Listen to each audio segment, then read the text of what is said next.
meron akong Diyos na nagpadala sa akin. Karma is real. Nalulungkot ka, Vice? Nalulungkot ka sapagkat di mo mapigilang umiyak dahil wala na yung mga programa nyo. Hinamon mo ako, di ba? Ang saya-saya nyo noon. Naghahalakhakan kayo. Meron pang isang kasamaan mong lalaki. Pati ngala-ngala niya, nakita ko sa katatawa eh. Karma is real. Oh, bumalik sa'yo, di ba? At ngayon, umiiyak ka.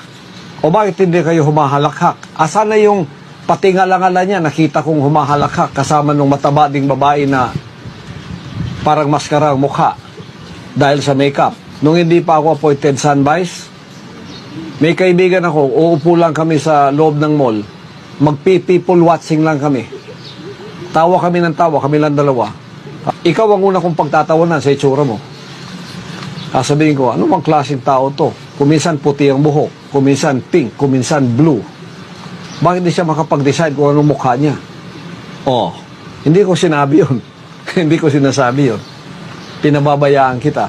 At hindi kita pinakikialaman. Nagkamali ka ng pinakialaman, Vice. Oh, ngayon napatunayan mo na meron akong Diyos na nagpadala sa akin. Kasi yung lahat ng pinagsasabi mo, puro imposible. Sige nga, Kiboloy, punta ka sa EDSA, pahintuin mo ang traffic. Sige nga, Kiboloy, pahintuin mo ang probinsyano. Abangan, si Kiboloy lang ang makapagpapahinto sa probinsyano.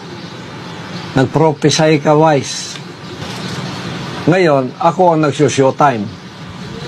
Di ba? Ako ang nagsushow-time. Pero, tingnan mo, sa kadimalasan na tinanggap mo, hindi ako tumatawa.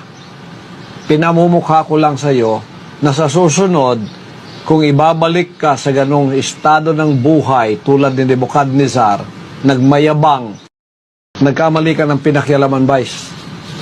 Oh, ngayon napatunayan mo na meron akong Diyos na nagpadala sa akin.